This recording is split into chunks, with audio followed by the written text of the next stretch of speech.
Assalamualaikum warahmatullahi wabarakatuh. Nama saya Quratul Aulia dari Prodi PAUD semester 2 STAI YPBWI Surabaya. Di sini saya akan menjelaskan tentang pengalaman awal efektif anak usia dini. Apa sih pengertian efektif itu?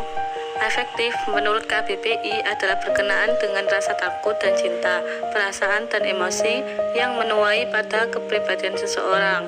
Efektif disebut juga sebagai sosial emosional.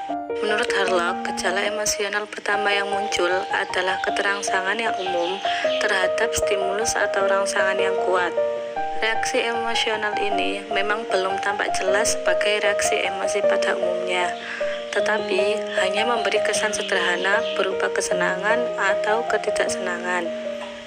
Contoh reaksi emosional yang tidak menyenangkan biasanya diekspresikan dengan bersuara keras dan menangis, sedangkan reaksi emosional yang menyenangkan diekspresikan dengan tertawa dan tersenyum. Menurut Harlock, secara umum pola perkembangan emosi anak ada 9 aspek. 1. Rasa takut. Perasaan yang khas pada anak, yaitu emosi alami, kuat, dan memicu fight or flight dari tubuh, seperti anak mendengar suara binatang yang menyeramkan, kamar gelap, dan kesendirian. Kedua, rasa malu, yaitu ketakutan yang ditandai oleh penarikan diri dari hubungan dengan orang lain. Ini biasanya disebabkan oleh sesama manusia, seperti tidak ingin bertemu dengan orang yang tidak dikenal. Yang ketiga, rasa khawatir, yaitu hayalan ketakutan atau gelisah tanpa alasan, seperti tiba-tiba membayangkan situasi berbahaya atau sedang mengalami situasi yang berbahaya. Keempat, rasa cemas, yaitu keadaan mental yang tidak enak berkenaan dengan sakit yang mengancam atau yang dibayangkan.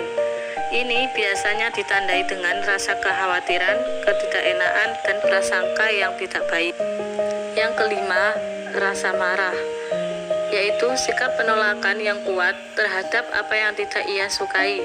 Dalam pandangan anak, ekspresi kemarahan merupakan jalan yang paling cepat untuk menarik perhatian orang lain, seperti ketika mainannya tiba-tiba diambil paksa oleh temannya. Keenam, rasa cemburu, yaitu perasaan ketika anak kehilangan kasih sayang, menunjukkan bahwa anak-anak berusaha membenarkan atau membuktikan diri mereka tidak mempunyai saingan. Biasanya ini terjadi pada anak pertama yang tiba-tiba diberitahu bahwa dirinya akan mempunyai seorang adik, maka dalam pikiran mereka bahwa kasih sayangnya akan terbagi.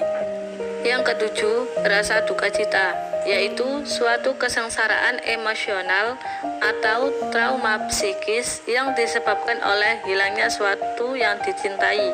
Biasanya ditandai dengan menangis, sukar makan, dan kehilangan selera makan.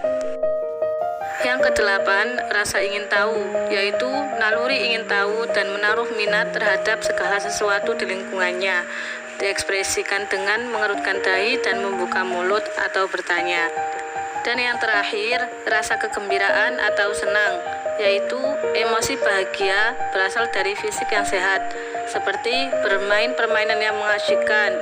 Ini juga diekspresikan dengan tersenyum, tertawa, dan berlari. Menurut Erik Erikson, tahap perkembangan efektif AUD ada 4 tahapan, yaitu 1. Basic trust versus mistrust, kepercayaan dasar versus ketidakpercayaan. Tahapan ini terjadi pada usia 0-2 tahun. Tahap ini ketika anak merespon rangsangan akan mendapatkan pengalaman menyenangkan dan membuat percaya diri. Namun, jika pengalaman tersebut kurang menyenangkan, akan muncul rasa curiga. Contoh, jika bayi merasa dirawat dengan baik dan perhatian, maka ia akan mengembangkan rasa percaya pada orang tersebut. Kedua, tahap autonomi versus shame and doubt. Autonomi versus malu dan ragu. Tahap ini terjadi pada usia 2-3 tahun. Tahap ini, anak sudah menguasai kegiatan yang berkaitan dengan meregangkan dan melemaskan otot tubuhnya.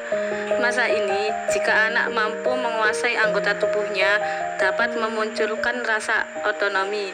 Sedangkan jika lingkungannya tidak dapat memberikan kepercayaan terlalu banyak, maka menyebabkan anak merasa malu serta ragu-ragu.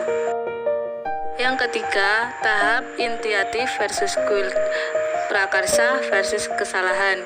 Tahap ini terjadi pada usia 4-5 tahun. Tahap ini anak akan menunjukkan sikap yang mulai lepas dari orang tua dan bergerak bebas dengan lingkungannya. Tahap ini dapat menimbulkan rasa inisiatif dan perasaan bersalah. Contoh, ketika orang tua memberi hewan peliharaan, mereka belajar merawat hewan agar tetap hidup. Dan yang terakhir, tahap industri versus inferiority. Industri versus inferioritas. Tahap ini berlangsung pada usia 6 sampai pubertas. Anak sudah mampu melaksanakan tugas perkembangan untuk menyiapkan diri memasuki masa dewasa yang akan datang. Metode belajar untuk menentukan perkembangan emosi anak usia dini dengan cara 1. Mencoba, 2. Meniru, 3. Mengidentifikasi, 4. Mengkondisikan, dan yang kelima melatih. Demikian penjelasan saya. Mohon maaf apabila ada kata yang kurang berkenan. Terima kasih telah menonton video dan semoga bermanfaat. Assalamualaikum warahmatullahi wabarakatuh.